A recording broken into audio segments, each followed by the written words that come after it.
Hi, and thanks so much for taking the time to watch this. This is the first in what I hope will become a series of videos helping us understand Fusion, the purpose of Fusion, what our part is in Fusion, and just helping find out what perpetuates and helps us preach the gospel to the students that we're dealing with every week, and some of us every day. So today I just wanted to, in this video, go over a few things on culture. I think that culture is important for us to understand. One of the things that we need to continually remember is if we don't know why something's working, then when it's broken, we will never be able to fix it.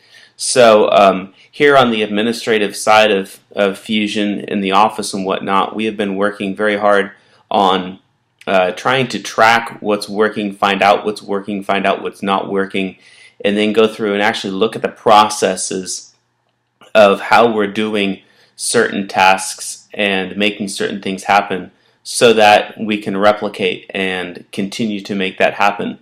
And also so that when it's not working, we can look very closely at it and find out what we've either stopped doing or what we need to change.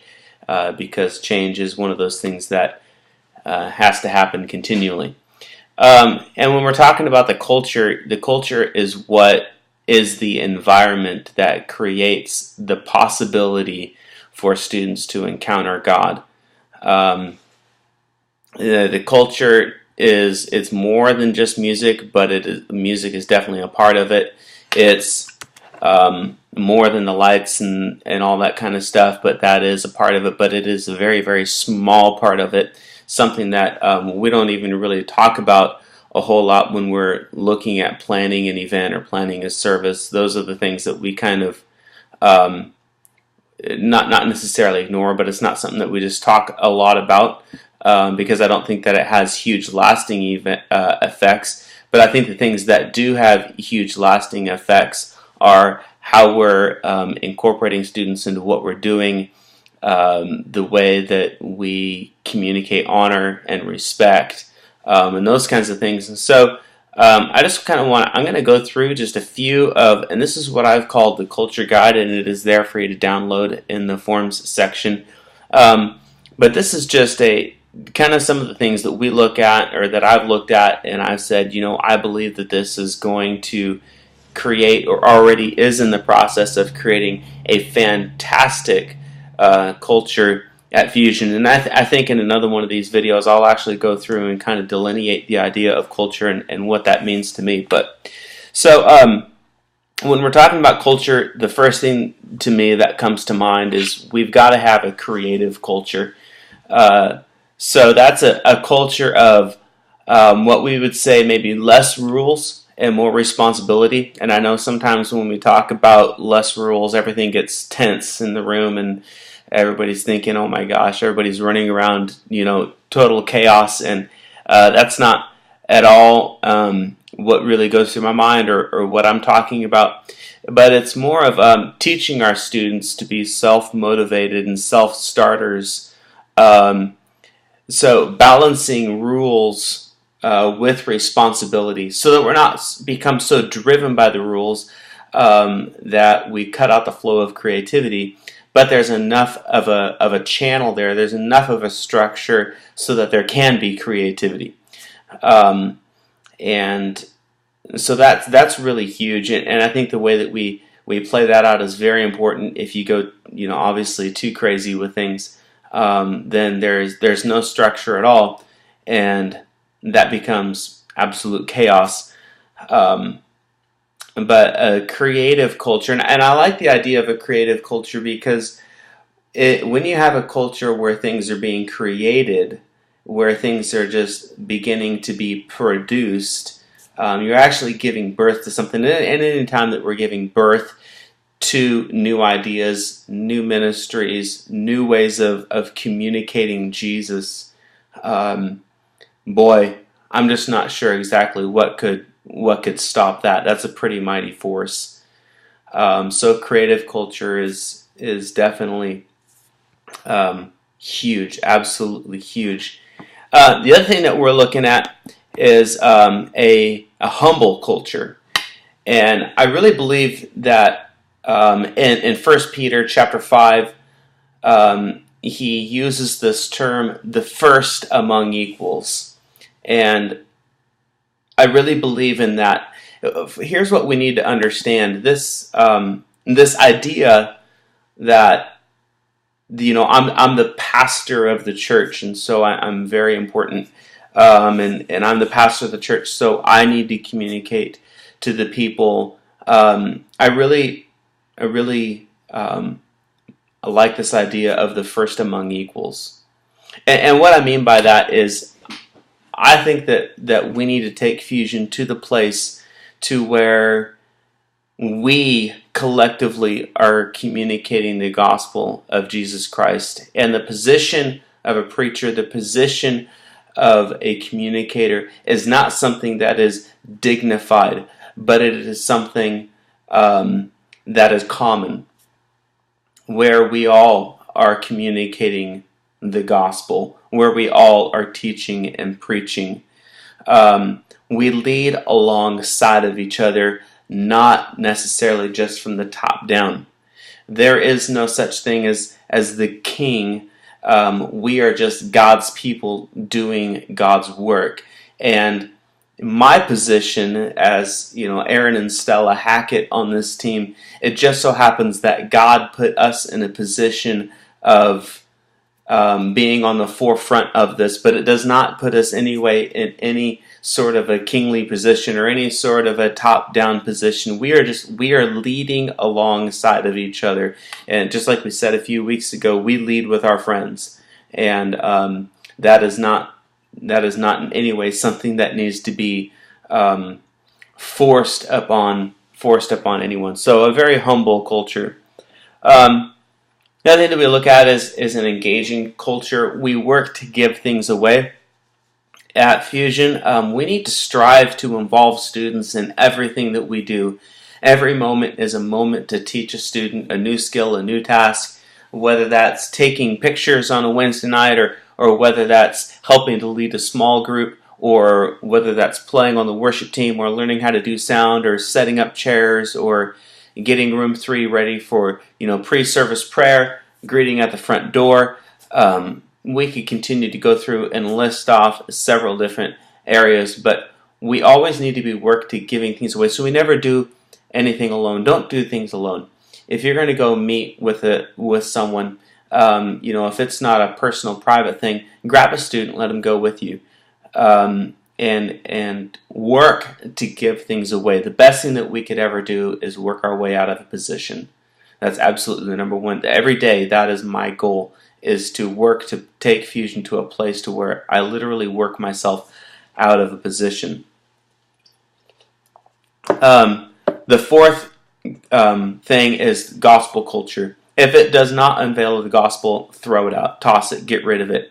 The gospel works best when the gospel does the work, and we are all about the gospel. This is a gospel ministry, and if it's not preaching the gospel, then let's toss it and get rid of it. We need to create an irresistible culture, and creating an environment that people want to return to. Really, there are no neutral settings. If you ever go anywhere, subconsciously, we are always summing up the environment of a place. And so we need to ask the question, what does our environment speak?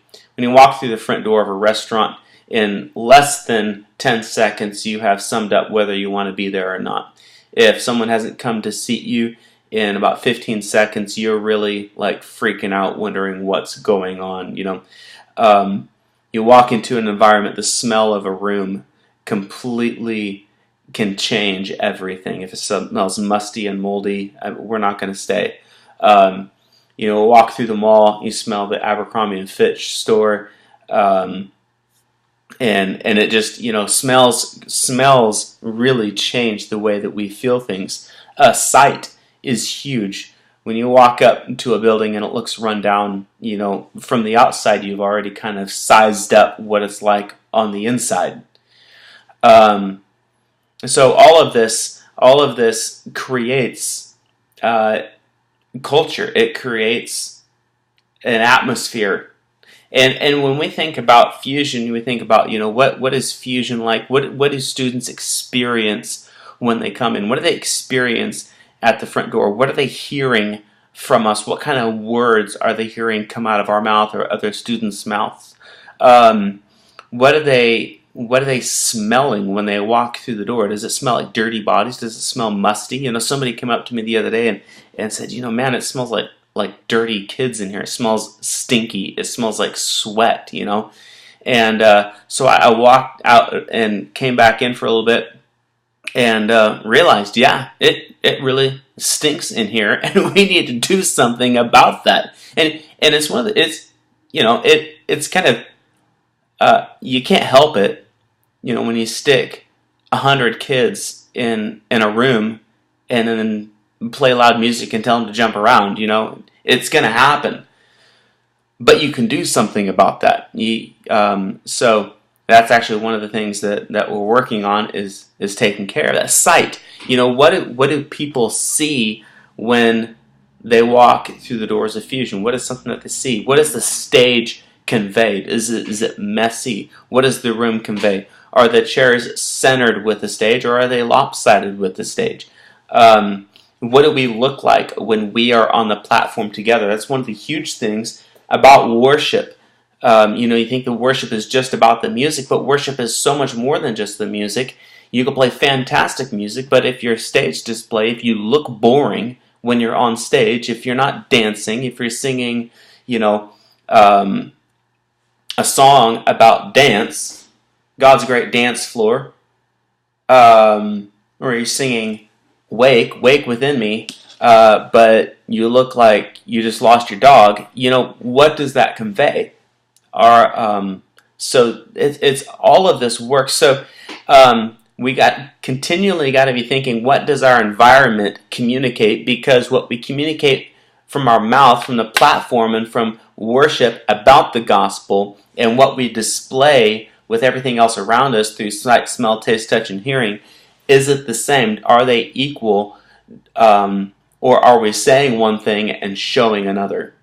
So if we create an irresistible culture, even those students who do have somewhat of a spiritual conflict of soul and spirit happening when the gospel and when the worship is being communicated, many times they will return because they encountered something with our five senses, the sight, smell, taste, touch, or hearing. So we need to think about, what is our environment speaking? The other one is a messy culture. We need to adopt this phrase of we run towards the messes. Church is all about broken and sinful people.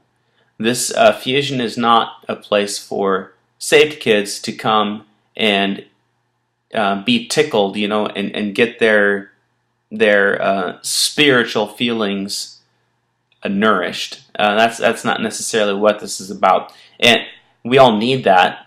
But we're going to be working on offering that type of environment in a different way through small groups, and we can talk more about that. That'll be something in the future we need to chat about. But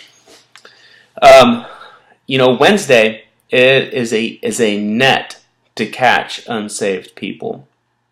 And so because of that, we need to walk towards the messes. This is about reaching out to broken and sinful people. We should not have to be a hypocrite to fit in at Fusion. And anytime that we create an environment that simply and solely reaches out to saved people, reaches out to believers, and we use lingo and other things that reach out and speak only to saved people, then we pretty much have become hypocritical. Because Jesus is all about the lost. Jesus is all about the sinful. The people that Jesus hung out with when he was here on earth, they were sinners. And so that's what Jesus was about, and that's what we need to be about. So we run towards the messes. We're not running away from conflict. We're not running away from problems. We're actually running to it. Because that's the only way that we can fix it. That's the only way that we can help. We're a generous culture. The gospel is way too cool to go cheap. never want to go cheap on the gospel. If it communicates the gospel and it needs money, let's figure out a way to make that happen. We've always got to be looking for opportunities to go above and beyond to display who Jesus really is. We got to be generous with our time. We got to be generous with our money. We got to be generous with our gifts and our talents with the gospel. The gospel of Jesus Christ needs to be applied generously to absolutely everything that we do. And the last thing is we got to be a relational culture. Jesus created us to have a relationship with Him, and if we're going to communicate the gospel effectively, it needs to be communicated through the avenue of relationship. The gospel outside the avenue of relationship becomes judgment and condemnation, because the gospel is relationship. And you take that component out, and all that's really left is a list of rules and do's and don'ts. But inside the context of a relationship, it becomes grace. And so we need to be a relational culture. And guys, if I could say anything on this as I wrap this up, is this is where we have to go. Fusion has to go deeper into a place of relationships. We've got to go deeper in the idea of communicating the gospel of Jesus Christ through the avenue of relationships. Small groups is probably going to be the biggest thing that we ever do, and it is going to be the thing that helps those 90-some plus students that are disconnected to become connected. And it's not about the numbers, but it is about connecting with more and more students, because the more students that we connect to the gospel, the more students we are saving from the pit of hell. This absolutely has to be, and this is the last thing on the culture list that I created, but I think that it is probably one of the most important things. We've got to build relationships. You are on this team because of relationship. You were saved because somebody took the time to have a relationship with you. I was saved because a guy named Dan Temke, years and years and years ago, took time to drink coffee with me, to take me out to coffee, to talk about my relationship with God, to talk about my relationship with my family, to talk about how to lead worship and how I could become a better musician, how I could just develop different life skills. And because of that, I'm in this place today. It's because of relationship. It's not because of a Sunday morning service. It's not because of a Wednesday night youth meeting. It's because a person took time with another person. It's all about relationship. So if we could say that Fusion needs to do anything, needs to get better at anything, needs to strive for anything, it's we need to strive for relationship. So that's it. I hope you guys enjoyed this. I'll see you again in another video.